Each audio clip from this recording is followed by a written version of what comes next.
Olá, o Interação já está no ar, trazendo para você as principais notícias que são destaque no nosso estado e que mudam a vida de cada um de nós. E vamos começar o programa com notícia boa. A Alerj aprovou em segunda discussão um projeto de lei de autoria do deputado Anderson Nogueira que cria o Polo Cervejeiro Artesanal de Nova Friburgo. Essa medida vai consolidar a nossa região como produtor de cerveja e também de chopp artesanal. Em Nova Friburgo, a produção de cerveja artesanal cresce a cada dia. A qualidade do produto já é reconhecida e os avanços não param. Quem se dedica a esse segmento está sempre em busca de aperfeiçoamento. E foi por esse desejo de aprimorar a técnica e dar um diferencial ao produto que numa chácara em Amparo, Paulo e Moema iniciaram o cultivo de lúpulo. Eu vislumbrei o seguinte, que é muito difícil você tentar entrar no mercado com uma cerveja igual a dos outros, semelhante, que é só feito por mim. Então nós pensamos em adicionar, fazer algum atributo específico que pudesse diferenciar a nossa cerveja. E o mais fácil não, mas o que eu pensei que daria mesmo a caracterização era o lúpulo, principalmente o lúpulo de aroma.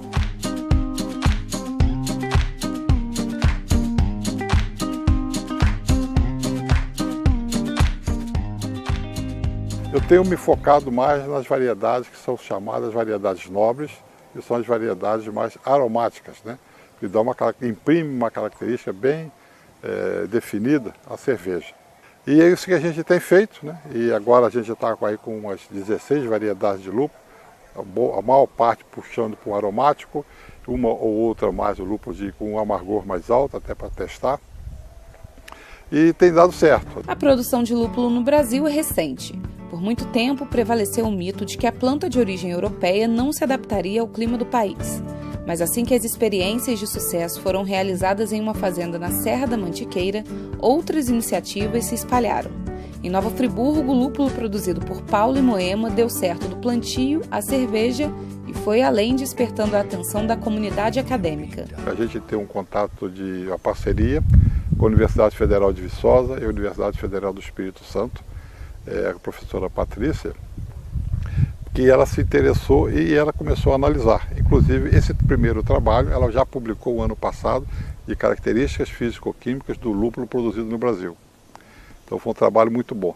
Tão bom que ela, uma doutoranda dela pegou como tese de doutorado fazer uma avaliação de 12 variedades, das quais eu tenho aqui, para fazer uma avaliação físico-química das variedades produzidas no Brasil e vai fazer o comparativo dela com as características de variedades produzidas em outros países. O sucesso da plantação de lúpulo em Nova Friburgo não é uma jogada de sorte. Moema relata que há um caminho de muita dedicação que precisa ser percorrido para chegar à primeira colheita. E nesta trajetória, um passo é fundamental. Conhecimento, aprender. E aí comecei a buscar sites fora do Brasil que ensinavam como plantar e vou aplicando as técnicas do exterior. Nem sempre a gente tem sucesso, mas agora, assim, de um tempo para cá, de um mês, 2 meses para cá, o sucesso vem aumentando. Aquele ditado bem antigo, né? O olho do dono é que engorda o boi. Então, a pessoa que for se dedicar, que ela realmente se dedique. Eu venho aqui todos os dias, 2 vezes por dia. É essencial que elas estejam molhadas. Ela não gosta de ficar seca, né? E carinho e atenção, como toda muda, né? Quem faz muda sabe que é uma coisa bem de persistência, acima de tudo. Desde que as sementes de lúpulo chegaram a Amparo, a população se apaixonou pela ideia de trabalhar com produtos que fortaleçam a comunidade em torno desta iniciativa. Agora, o 4º Distrito de Nova Friburgo, que já se destaca por arquitetura e natureza privilegiada, adicionou o lúpulo como tempero especial de diversas iguarias. Olha, a comunidade inteira abraçou. Então a gente tem, assim, muitos produtos variados, todos com o uso do lúpulo. Vou te dar um exemplo. A gente tem aqui um picles, né, caseiro com lúpulo. A gente tem geleinha de maçã com lúpulo. Olha a flor aqui dentro. Pimentinha com flor de lúpulo. A gente tem carne no açougue temperada com lúpulo.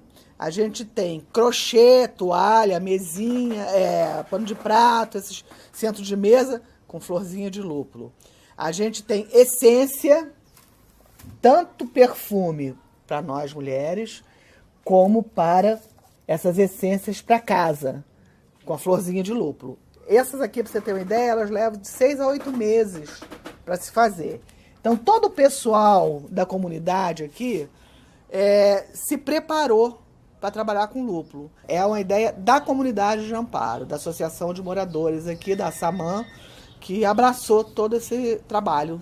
É um trabalho em conjunto. E se não faltam destinos para o lúpulo além da cerveja, também não falta propósito para ele entre os cervejeiros de Nova Friburgo. Fizemos 8 cervejas aqui do cervejeiro de Nova Friburgo, 8 cervejas utilizando o lúpulo de Nova Friburgo. Um utilizou um tipo de lúpulo, o outro tipo de lúpulo, o outro uma mistura dos dois, quer dizer, foi muito interessante. E uma cerveja que o pessoal que veio gente do Brasil todo para essa palestra, para esse encontro, aprovaram unanimemente, né? Então ficou uma coisa muito, digamos, definida para nós e para os cervejeiros de Nova Friburgo, que isso é um atributo que eles estão interessados em ter para si. A única coisa que está apertando por hora é a disponibilidade de flor para atender esse pessoal, né? A gente está pensando em ampliar o plantio e para o ano a gente espera uma produção bem maior e consolidando essa visão que a gente está de fazer de Nova Friburgo um polo cervejeiro com uma característica de lúpulos também de Nova Friburgo.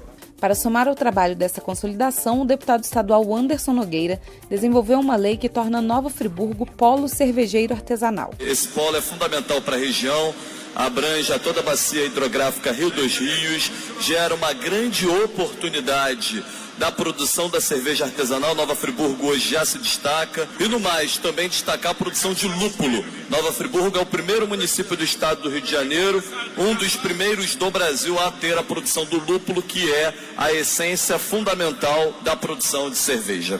A medida, que já foi aprovada na Alerj e segue para a sanção do governador, foi recebida com otimismo por aqueles que, com muito trabalho, estão colocando Nova Friburgo no mapa da produção cervejeira artesanal do Brasil e, com a ajuda do aroma do lúpulo produzido por aqui, em breve, do mundo. Com o reconhecimento oficial do polo, isso vai consolidar, e o que é muito bom nisso é que a gente vai ter, digamos, uma mídia gratuita, uma mídia de poder falar que o polo cervejeiro realmente não é um polo cervejeiro porque eu quero, nem quero. Não foi reconhecido oficialmente pelo governo do estado. Isso vai ser um marco muito bom e importante para a gente.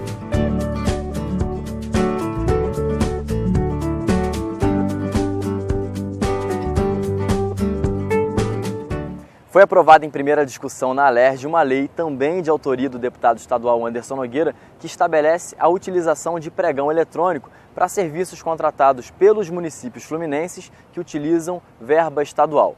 Mais detalhes na reportagem. Licitação.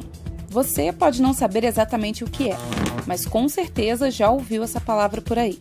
Talvez em manchetes que estampem a conexão entre essa atividade da administração pública e esquemas de corrupção.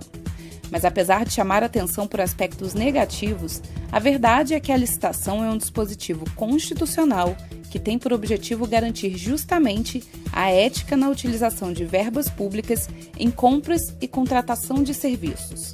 Na hora de utilizar as verbas públicas, é através do processo licitatório que os poderes da União, dos estados e dos municípios têm estabelecido como princípios a legalidade, a impessoalidade, a moralidade, a publicidade, a eficiência e a igualdade de condições aos concorrentes. Atualmente, existem 6 modelos de licitação que podem ser adotados pelos órgãos públicos: concorrência, tomada de preços, convite, concurso, pregão e leilão. Já aprovada em primeira discussão na Alerj, uma lei do deputado estadual Anderson Nogueira pretende estabelecer a preferência pelo modelo de pregão eletrônico aos processos licitatórios onde os recursos utilizados pelas prefeituras sejam estaduais. A realização de licitações através do sistema de pregão eletrônico é vista como positiva por quem prioriza a transparência dos gastos públicos como caminho fundamental para o combate a irregularidades. Sem dúvida, o pregão eletrônico é muito mais seguro e mais transparente, porque o gestor público não tem qualquer contato com a pessoa que se interessa em vender para a administração. Na verdade, é feito por um sistema previamente instalado nos computadores e previamente previsto no edital, e as empresas se cadastram nesse sistema e o gestor da própria administração e os empresários interessados dentro da sua própria empresa, por um sistema virtual, emitem os lances para aquele produto. E para o gestor não aparece nem o nome da empresa, aparece uma sigla, um código identificando tal empresa que ele não sabe quem é. Então ele sequer vai saber quem venceu, só o final da contratação. Causando mais eficiência na contratação, mais transparência, mais celeridade e a informatização necessária dos municípios que deve ocorrer. O processo de informatização necessário ao pregão eletrônico não é visto como um problema. Ao contrário. Hoje a gente tem processo judicial eletrônico, processo administrativo eletrônico e é necessária essa informatização do município. Exatamente para isso, para a gente ter mais impessoalidade, mais celeridade, mais eficiência na contratação de bens e serviços comuns, que é o escopo de um pregão eletrônico.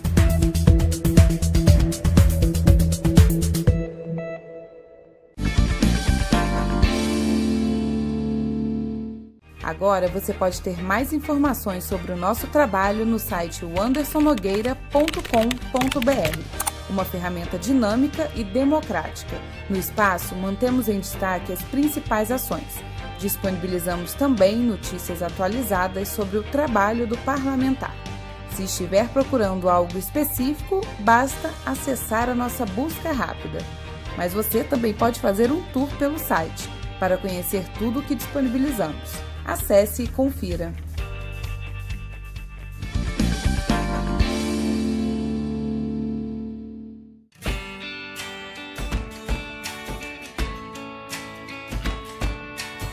Das sessões na Alerj para a estrada. O deputado estadual Anderson Nogueira mantém uma agenda intensa de prestação de contas por Nova Friburgo e região. Pela página oficial do parlamentar no Facebook, você pode acompanhar essa agenda. Os locais são divulgados com antecedência para que todos tenham a oportunidade de se programar e comparecer. Na última semana, esses encontros aconteceram em Trajano de Moraes, Santa Maria Madalena, São Sebastião do Alto e na feira do bairro Ipu, em Nova Friburgo.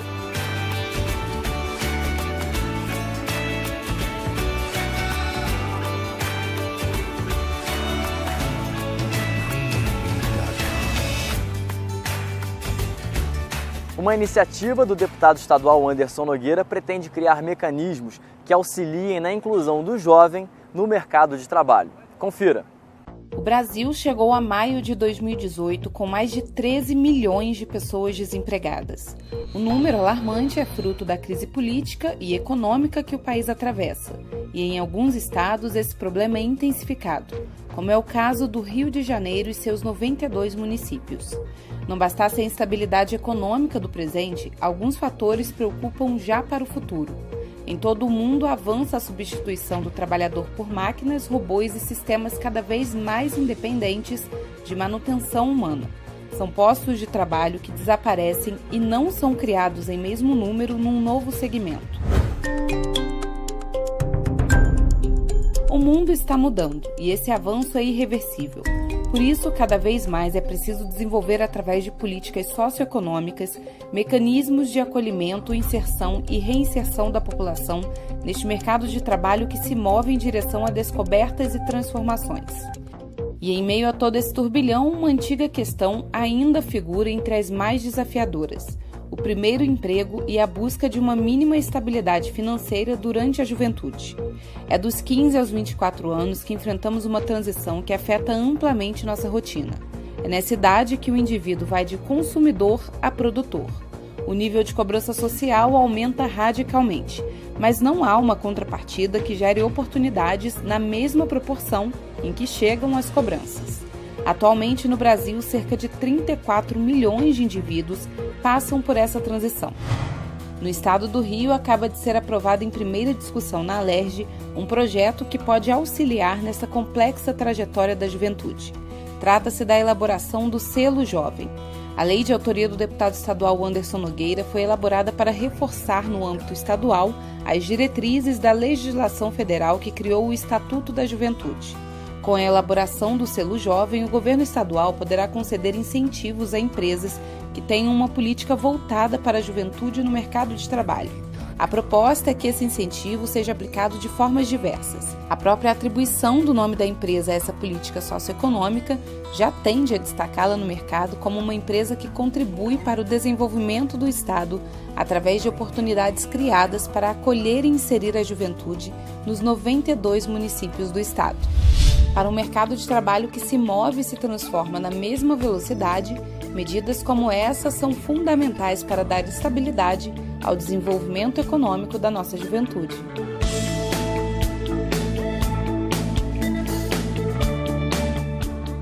A pauta de acolhimento aos refugiados é mundial.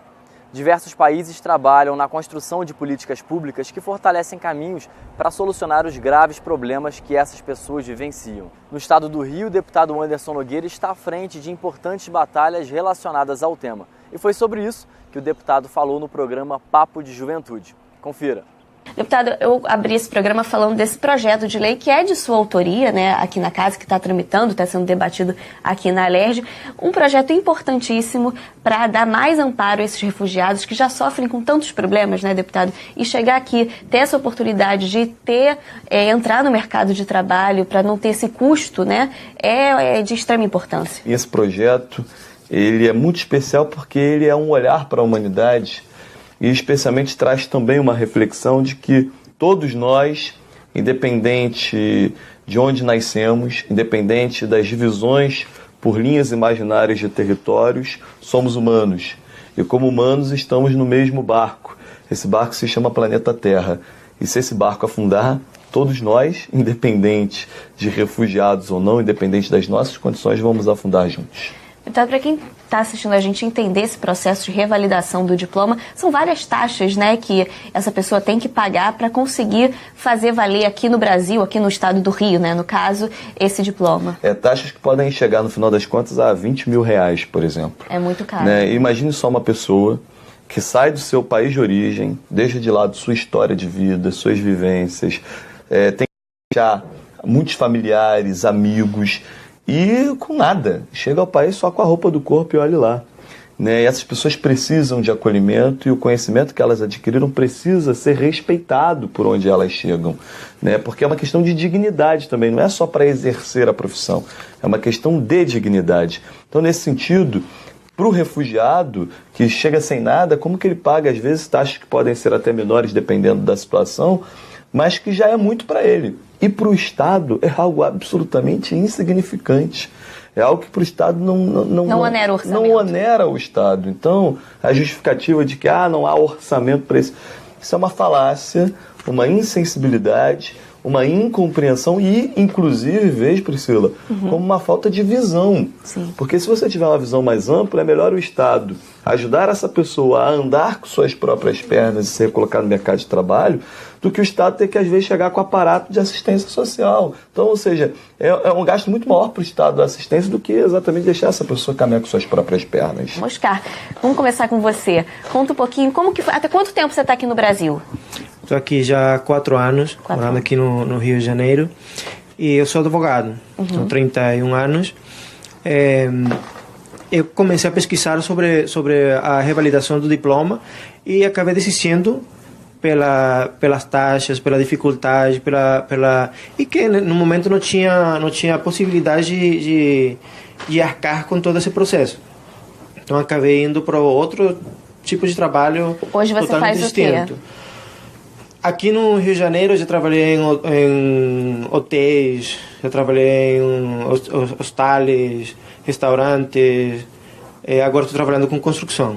Ariadne, tem um número do Comitê Nacional para Refugiados, né, de que quase 34 mil, só no ano passado, em 2017, quase 34 mil pedidos de refúgios foram feitos aqui no Brasil. Diante dessa situação, dessa quantidade de refugiados que estão vindo, né, aqui para o Brasil, principalmente para o estado do Rio, que é um dos estados que mais dar esse amparo para os refugiados. Esse projeto de lei que está tramitando aqui na LERJ para a questão da isenção da taxa, do pagamento, né, da taxa para os diplomas, é uma necessidade muito importante para eles, né?